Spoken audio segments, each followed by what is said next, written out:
Hello दोस्तों, PCM education centre पर आपका स्वागत है। चलिए, यहाँ क्लास 11th का हुआ क्लास 11th के फिजिक्स का ऑब्जेक्टिव क्वेश्चन है और ये पार्ट 3 होने वाला आपका है ना। इससे पहले 2 वीडियो आपको अपलोड कर दिए हैं और दोनों का लिंक आपको डिस्क्रिप्शन बॉक्स में दे दिए हैं। यदि आप नहीं देखें तो उसको देख लीजिए। वो सारा का सारा क्वेश्चन मोस्ट इंपॉर्टेंट है।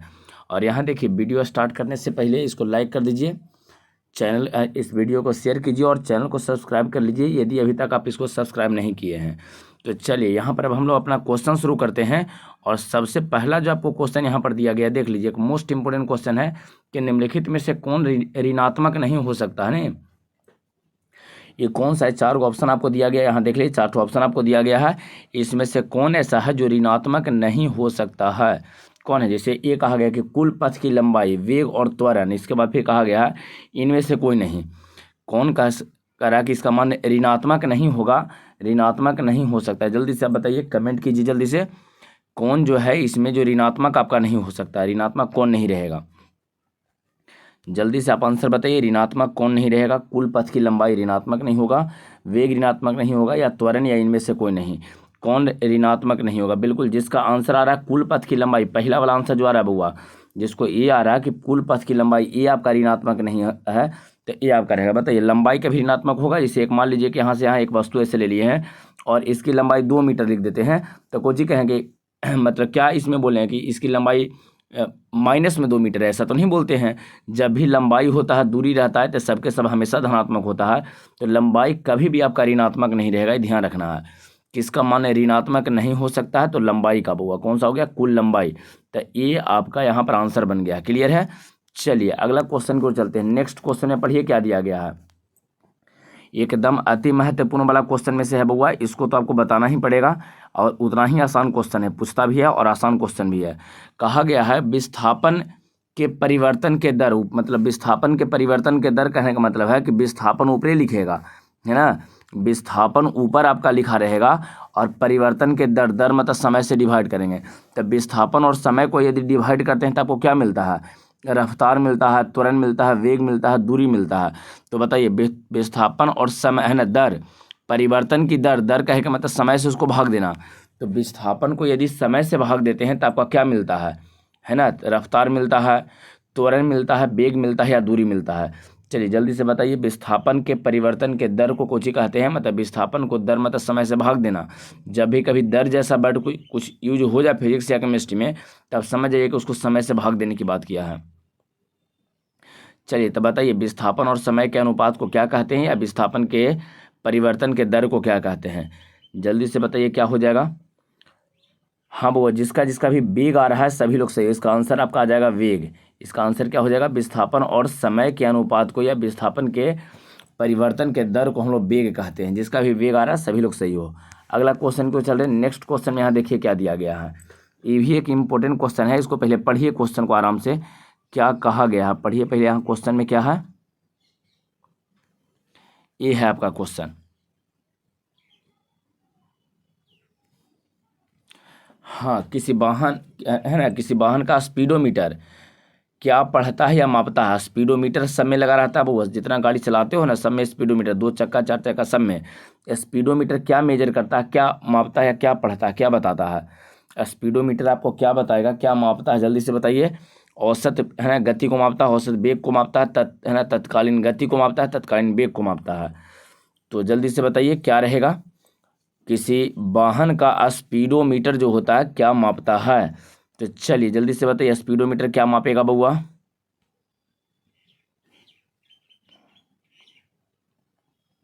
तत्कालीन, तत्कालीन, हाँ बिल्कुल, तत्कालीन गति मापता है, तत्कालीन गति को मापता है, बिल्कुल ठीक है।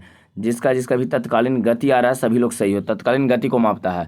जैसे एक बात समझिए, आप गाड़ी जैसे चला रहे हैं तो जब जा रहे हैं तब किसी समय पर कहा जाए कि 2 सेकंड जैसी हो ना बुआ, तो 2 सेकंड पर आप अपना वेग बता दीजिए। तो उसमें स्पीडोमीटर में देखते हो वेग बताने वाला है ना, चाल बताने वाला रहता है कि कितना चाल से चल रहा है, 80 की चाल से चल रहा है ना, या कुछ भी चल रहा है, 30 के चाल से चल रहा है, 45 के चाल से चल रहा है, 80 के चाल से, तो उसी जो उपकरण जो उसमें लगा रहता है बताने वाला, उसी को स्पीडोमीटर कहते हैं। गड़िया में देखते हैं इसे लिखा जाता है कि इसमें 90 के चाल से चल रहा है, चाहे 80 के चाल से चल रहा है, तो यहाँ खुद लिखा हुआ रहता है और उसकी है ना उस पर कांटा चला जाता है। अब तो डिजिटल आ गया, डिजिट अंक में भी आपको बता देता है। तो वो जो उपकरण बताने वाला, स्पीड बताने वाला जो होता है, उसी को स्पीडोमीटर कहते हैं, जो आपको स्पीड बताता है। क्लियर है? तो हमें किसको बताता है बुआ? तत्कालीन गति को बताएगा। स्पीडोमीटर किसको बताता है? तत्कालीन गति को। क्लियर हो गया है? चलिए अगला क्वेश्चन को चलते हैं, मोस्ट इंपोर्टेंट है। इथा क्वेश्चन पीछे वाला बुआ, ये भी आपका मोस्ट इंपोर्टेंट क्वेश्चन है। ओडोमीटर के बारे में कहा गया कि ओडोमीटर का उपयोग कहला हम लोग करते हैं। ओडोमीटर का उपयोग गाड़ी में, हर एक गाड़ी में ओडोमीटर रहता है बुआ। ना स्पीडोमीटर जिस तरह से स्पीड बताता है ना, एक आता है कि है ना 30 के चाल से चल रहा है, चाहे 40 है या 50 है 60 है, तो चाल बताने के लिए स्पीडोमीटर। ओडोमीटर क्या करता है जो आपको बताना है। ओडोमीटर का काम क्या है? रफ्तार बताएगा, दूरी बताएगा, समय बताएगा और औसत गति बताएगा। जल्दी से बताइए, ओडोमीटर का प्रयोग क्यों करते हैं? ओडोमीटर का उपयोग क्या है? जल्दी से बताइए। ओडोमीटर का उपयोग आपको बताना है, ओडोमीटर। चलिए ओडोमीटर बताइए जल्दी से। जिसका जिसका भी दूरी आ रहा है सभी लोग से दूरी बउआ। एक बात बताइए, जब गाड़ी आप चलाते हैं तब पता चलता है ना कि 30 किलोमीटर चलाए हैं कि 40 किलोमीटर चलाए हैं, है ना, 60 किलोमीटर चला के आए हैं। कितना किलोमीटर चलाइएगा इसको बताने के लिए गाड़ी में देखते हो एक उपकरण लगल रहता है, तो वही जो उपकरण में लगल रहता है आगे बउआ, है ना, आपके सामने ही जहाँ बैठिएगा सामने आपको दिखेगा कि इसमें है ना कितना दूरी तय किया है जो बताता है। तो जो दूरी बताने वाला उपकरण रहता है उस उपकरण का कोई नाम पूछ दे, क्या बताइए नाम को चाहिए, तो ओडोमीटर बता देना है। ठीक है, दूरी मापने वाले उपकरण को कौन बोलते हैं बउआ? ओडोमीटर। दूरी मापने वाला या ओडोमीटर किसको मापता है? दूरी को मापता है, याद रहेगा बउआ। ओडोमीटर जो आपका होता है वो दूरी को बताता है, स्पीडोमीटर चाल को बताता है, जो तत्कालीन होता है, तत्क्षणिक वाला चाल होता है उसको मापता है ना। तो क्लियर हो गया आपको। त्वरण जो है यहाँ पर त्वरण से संबंधित क्वेश्चन है। ये कहा गया कि ऋणात्मक त्वरण कहलाता है। अगर त्वरण के मान को हम लोग माइनस में कर देते हैं, ऋणात्मक कर देते हैं, तो उसको हम लोग क्या बोलेंगे? ऋणात्मक त्वरण को क्या कहते हैं बउआ? जल्दी से बताइए। ऋणात्मक त्वरण, समान त्वरण कहेंगे, चर त्वरण कहेंगे, बाधा कहेंगे या त्वरण कहेंगे? जल्दी से बताइए। बाधा का एक और नाम देते हैं मंदन, ध्यान रखना बउआ, मंदन। बाधा का एक और नाम क्या है? मंदन। मंदन होता है, ठीक है। तो और त्वरण के ऋणात्मक मान को भी हम लोग मंदन या बाधा कहते हैं। आपका आंसर ये वाला जाएगा, है ना। आंसर क्या आ जाएगा? बाधा कहेंगे चाहे मंदन कहेंगे। त्वरण के ऋणात्मक मान को बाधा या मंदन कहा जाता है, ध्यान रखना है, ठीक है। चलिए अगला क्वेश्चन क्यों चलते हैं। नेक्स्ट क्वेश्चन सब आगे है ना, सब पहले पढ़ा दिए हैं बउआ, सब आप लोगों को पढ़ाया गया है ये सारा चीज़, तो ये सब के तो आंसर आपको देना ही पड़ेगा। पीछे के वीडियो यदि आप नहीं देखे हैं तो उसका लिंक आपको डिस्क्रिप्शन बॉक्स में दे देंगे, आराम से आप देख लीजिएगा। कहा गया निम्नलिखित में से कौन एक सदिश है ना, कौन जो है एक सदिश है, सदिश बताना है। निम्नलिखित में से कौन एक सदिश है बताइए। ऊर्जा है, काम है, संभावना है और गति नहीं, वो संभावना नहीं लिख रहा है, संवेग लिखा गया, संवेग। संभावना यहाँ गलती हो गया, संवेग, संवेग। चलिए जल्दी से बताइए कौन एक सदिश राशि है। सदिश सदिश आप लोग पढ़े होंगे, तो कौन एक सदिश है जो बताना है आपको। संवेग यहाँ लिख रहे हैं बउआ, संवेग। चलिए कौन एक सदिश राशि है। ऊर्जा होगा, काम होगा, गति होगा, है ना। ऊर्जा है, कार्य है, काम मतलब कार्य, संवेग है या गति, कौन सदिश राशि है। बिल्कुल जिसका संवेग आ रहा है सभी लोग से, संवेग एक P बराबर mv जो है बउआ, संवेग एक सदिश राशि होता है। आपको इसको मेमोरी में एकदम सेट करना है कि संवेग जो है एक सदिश राशि है। संवेग जो आपका होता है एक सदिश राशि होता है। अगला क्वेश्चन क्यों, चलो नेक्स्ट क्वेश्चन में क्या दिया गया पढ़िए। बल और विस्थापन, हाँ तो ये कहा गया बल और विस्थापन के गुणनफल को कहते हैं। बल अगुने विस्थापन का है ना, बल की दिशा में विस्थापन है, विस्थापन। अगर इसको हम लोग गुना करते हैं, बल और विस्थापन को गुना करते हैं तो क्या देगा। चलिए जल्दी से बताइए। बल और विस्थापन के गुणनफल को कहते हैं, ऊर्जा कहते हैं, गति कहते हैं, शक्ति कहते हैं, कार्य कहते हैं या काम कहते हैं।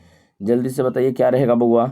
बल और विस्थापन जो है, बल और विस्थापन का को अगर गुना कर देते हैं तो क्या मिलेगा आपको बउआ? कार्य मिलेगा, बिल्कुल, है ना। क्या था कार्य का परिभाषा? यदि किसी वस्तु पर हम लोग बल लगाते हैं तो क्या है, बल, और बल के दिशा में विस्थापन के गुणनफल को, बल एवं बल की दिशा में विस्थापन दोनों के गुणनफल को ही कार्य कहते हैं।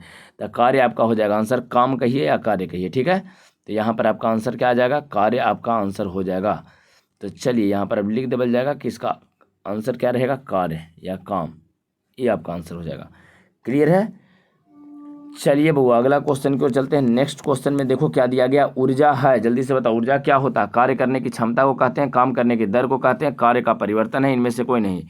ऊर्जा क्या होता है, जल्दी से बताओ। ऊर्जा किसको कहेंगे, कार्य करने की क्षमता को, कार्य करने की दर को, काम है ना, कार्य करने या काम करने का परिवर्तन जो है, इनमें से कोई नहीं। ऊर्जा किसको कहा जाएगा, ऊर्जा क्या है, जल्दी से बताइए। ऊर्जा क्या है बउआ, ऊर्जा क्या है, कार्य करने की क्षमता। तो जिसको जिसको ये आंसर आ रहा है कार्य करने की क्षमता, सभी लोग सही हो। ऊर्जा क्या है बउआ, कार्य करने की क्षमता को हम लोग ऊर्जा कहते हैं, कार्य करने की क्षमता को ऊर्जा कहते हैं। अगला क्वेश्चन क्यों, चलो बउआ नेक्स्ट क्वेश्चन क्यों चल रहे हैं। और अगला जो क्वेश्चन आपका है यहाँ देखिए, ये तो यहाँ से आपका क्वेश्चन अब यहाँ से होगा। चलिए यहाँ एक मोस्ट इंपॉर्टेंट वाले में से क्वेश्चन ही दिए हैं। आपका क्वेश्चन क्या है, जूल एवं कैलोरी के बीच कौन सा संबंध है। लीजिए बताइए, जूल और कैलोरी, ये तो आपको बताना पड़ेगा। वो आप पीछे के वीडियो में भी इसको डिस्कस किए हैं। बड़ी महत्वपूर्ण क्वेश्चन, आपको वहाँ भी बोले थे कि एकदम मोस्ट इंपॉर्टेंट है, यहाँ भी आपको बोल रहे हैं एकदम मोस्ट इंपॉर्टेंट है, एग्जाम में पूछता ही पूछता है। अगर आपको 11th के एग्जाम में नहीं पूछता है तो कंपटीशन के एग्जाम में निश्चित पूछता है। तो जल्दी से बताइए जूल और कैलोरी में क्या संबंध है, जूल और कैलोरी जो है उसमें क्या संबंध है, कौन सा सही संबंध है आपको बताना है ना। कौन सा संबंध सही है यहाँ से हटा दीजिए लास्ट पहले वाला को शुरू। कौन सा संबंध सही है। चलिए 1 जूल बराबर 4.18 कैलोरी, या 1 कैलोरी बराबर 4.18 जूल, या 1 जूल बराबर 3.18 कैलोरी, या 1 कैलोरी बराबर 3.18 जूल। तो जल्दी से बताइए कौन सा संबंध रहेगा। 1 जूल बराबर हुआ कि 1 कैलोरी बराबर, बिल्कुल सही है। 1 कैलोरी बराबर होता है वो कितना, 4.18 जूल। अब से ध्यान रखना, ABCD में पहले C आया है तो पहले C को लिखें, बाद में J आया है। अब बाद में देखिए 1 में और 4 में सबसे पहले 1 आया है तो 1 कैलोरी पहले लिखे हैं, 4.18 जूल बाद में लिखे हैं। ध्यान रहेगा, ये ध्यान रहेगा सबको बउआ। 1 कैलोरी बराबर 4.18 जूल। आपका आंसर मिल रहा है बउआ B, आपका यहाँ पर आंसर आ जाएगा। आंसर यहाँ आपका हो जाएगा B। चलिए अगला क्वेश्चन क्यों चलते हैं। नेक्स्ट क्वेश्चन पढ़ो। अगला क्वेश्चन में क्या दिया गया है, कहा गया है कि संवेग का मात्रक को होता है। जल्दी से बताइए, जो संवेग होता है P बराबर mv, जो आप लोग सुने हैं संवेग, तो संवेग का मात्रक क्या होता है जो बताइए। संवेग P बराबर mv है, m मतलब द्रव्यमान, द्रव्यमान का kg, v मतलब वेग, मीटर प्रति सेकेंड मतलब kg मीटर प्रति सेकेंड, kg मीटर प्रति सेकेंड। आपका आंसर भी आएगा kg मीटर, जिसका भी है बी आंसर, सभी लोग सही हो, kg मीटर प्रति सेकेंड। अगला क्वेश्चन क्यों, चलो नेक्स्ट क्वेश्चन। अगला क्वेश्चन यहाँ दिया गया एक बढ़िया वाला क्वेश्चन में से है। चलिए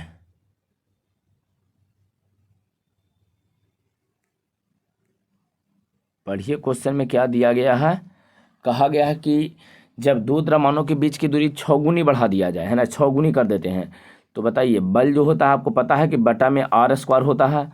तो अब दूरी को 6 गुना कर दिए, 6 का स्क्वायर हो जाए, तो 6 का स्क्वायर कितना होता है 36। तो बीच में लगने वाला बल कितना हो जाएगा बताइए।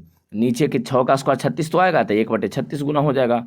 क्लियर है, 1/बटा में होता है r² बुआ, है ना, Gm1m2 डिवाइडेड बाई r²। तो नीचे है r का स्क्वायर करेंगे तो 6 का स्क्वायर 36 आ जाएगा, तो 1/36 गुना आपका आंसर आ जाएगा। क्लियर है, 1/36। पीछे भी क्वेश्चन करवाए थे, सेम क्वेश्चन पीछे के वीडियो में भी इसको करवा दिए हैं बुआ। ठीक है, अगला क्वेश्चन क्यों, चलो नेक्स्ट क्वेश्चन। ये भी एकदम महत्वपूर्ण वाला में से ही तो सबको बताना पड़ेगा बुआ। सब लोग बताओ क्या आंसर है। पहले ऑप्शन आप पढ़ते जाइए, अगर जानते होंगे तो एकदम डायरेक्ट आंसर पर पहुँच जाइएगा। पढ़िए 6.6734 गुने 10⁻11 है। 6.67408 10⁻11 है। सब में सेम ही दिया है, अंतर केवल यह मात्रा का न्यूटन मीटर स्क्वायर प्रति kg स्क्वायर यहाँ है, या ये नहीं प्रति kg स्क्वायर ये वाला है बउआ। तो आपका आंसर 6.67408 हो जाएगा, है ना, 6.67408 ऐसा आएगा। ठीक है, अगुने 10⁻11 ये वाला जो है न्यूटन मीटर स्क्वायर प्रति kg स्क्वायर, ये आपका आंसर रहेगा। क्लियर है, चलिए तो अगला क्वेश्चन की ओर चलते हैं। नेक्स्ट क्वेश्चन की ओर चलिए बउआ, नेक्स्ट क्वेश्चन। और नेक्स्ट क्वेश्चन में यहाँ आपको दिया गया, पढ़िए कुछ है, त्वरण का एसआई मात्रा। ये तो बताओ जल्दी से, त्वरण का एसआई मात्रा, इसमें ज़्यादा समय मत लीजिए। त्वरण का एसआई मात्रा क्या होता है बउआ, त्वरण का एसआई मात्रा बताइए। त्वरण का एसआई मात्रा क्या रहेगा, मीटर प्रति सेकेंड है, मीटर प्रति सेकेंड स्क्वायर है। इसके बाद कहा गया है मीटर स्क्वायर प्रति सेकंड और न्यूटन, त्वरण का एसआई मात्रक। तो त्वरण का हाँ मीटर प्रति सेकंड, जिसका भी आ रहा है सभी लोग सही हो, मीटर प्रति सेकंड रहेगा। बी आपका आंसर इसमें आ जाएगा वो, यहाँ जो बी दिया गया है ये वाला आपका आंसर हो गया। अगला क्वेश्चन क्यों, चलो नेक्स्ट क्वेश्चन। द्रव्यमान केंद्र क्या होता है, जल्दी से बताइए। द्रव्यमान केंद्र आपका क्या रहेगा। द्रव्यमान केंद्र कोई बिंदु होता है, आयत होता है, वर्ग होता है, समतल होता है, एकदम इंपॉर्टेंट है, बताइए। द्रव्यमान केंद्र क्या रहेगा, बिंदु है कि आपका आयत है, वर्ग है, समतल है, क्या रहेगा। द्रव्यमान केंद्र बिल्कुल केंद्र है ना, तो केंद्र का एक मतलब यहाँ पर एक बिंदु होता है, केंद्र मतलब बिंदु, तो द्रव्यमान केंद्र भी आपका कुछ ही रहेगा बुआ, तो एक बिंदु रहेगा सर। तो आपका आंसर कौन सा आ जाएगा, ए, द्रव्यमान केंद्र एक बिंदु हो जाएगा। क्लियर है। चलिए अगला क्वेश्चन क्यों, चलो नेक्स्ट क्वेश्चन में पढ़िए क्या दिया गया है।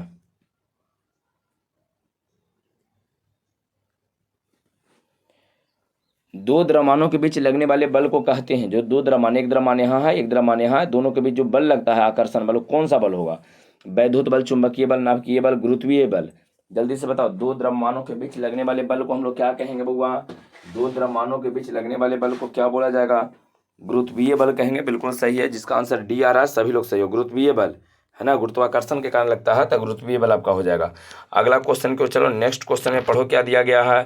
हुक के नियम के अनुसार स्प्रिंग बल का मान कितना होता है, एफ बराबर माइनस के इंटू एक्स, एफ बराबर के बाई एक्स यहाँ दिया गया है, देख लीजिए आप, एक्स बाई के या एक्स प्लस के। जल्दी से बताइए, हुक के नियम के आधार पर स्प्रिंग बल का मान कितना होता है। स्प्रिंग फोर्स बताना है अकॉर्डिंग टू हुक है ना, हुक लॉ या हुक्स लॉ है ना, हुक के नियम के अनुसार, हुक्स लॉ के आधार पर स्प्रिंग फोर्स का मान कितना, स्प्रिंग बल का मान माइनस के इंटू एक्स। बिल्कुल सही है, ये आंसर जिसका है वो सही हो। एफ बराबर माइनस के इंटू एक्स रहेगा, एफ बराबर माइनस के इंटू एक्स हो जाएगा। अगला क्वेश्चन क्यों, चलो स्प्रिंग नियतांक एकदम मोस्ट इंपोर्टेंट वाला में से है बउआ, इससे अच्छा क्वेश्चन इस वीडियो में आपको नहीं मिलेगा, एक आध दो को छोड़ के।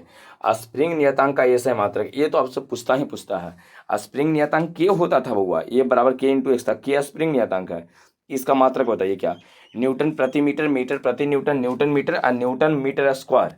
जल्दी से बताओ तो क्या रहेगा, स्प्रिंग नियतांक का ऐसा मात्रक क्या होगा। बिल्कुल न्यूटन प्रति मीटर, एकदम सही है बुआ, न्यूटन प्रति मीटर, ये आपका आंसर आ जाएगा, न्यूटन प्रति मीटर, ये आंसर आपका रहेगा ए। चलिए अगला क्वेश्चन क्यों चलते हैं बुआ, और यहाँ देखिए कहा गया क्या, स्प्रिंग में संचित ऊर्जा का मान कितना होता है, ये भी एक इंपॉर्टेंट है। स्प्रिंग में कितना ऊर्जा, अगर स्प्रिंग को इलोंगेट या कंप्रेस कर देते हैं, खींच देते हैं, चाहे धक्का दे देते हैं, तो उसमें ऊर्जा आ जाता है, तो ऊर्जा कितना आएगा बताइए। ऊर्जा आएगा बउआ, ऊर्जा का मान बताओ, हाफ के एक्स स्क्वायर, हाफ के इंटू एक्स, हाफ 1/3 के एक्स स्क्वायर, 1/4 के एक्स। बताओ जल्दी से। स्प्रिंग में संचित ऊर्जा हाफ के एक्स स्क्वायर, बिल्कुल सही है, ये आंसर आपका रहेगा, हाफ के एक्स स्क्वायर, 1/2 के एक्स स्क्वायर आपका हो जाएगा। क्लियर है। चलिए अगर क्लियर है तो अगला क्वेश्चन क्यों चलते हैं बउआ, और यहाँ देखिए अब क्वेश्चन आपका यहाँ पर हो गया एंड। वीडियो को लाइक कर दीजिएगा, चैनल को सब्सक्राइब कर लेना है, और दोस्तों के साथ इसको शेयर कीजिएगा, और भी वीडियो आप लोग के लिए अपलोड करेंगे, ठीक है। चलिए तो इसको अब रहने देते हैं।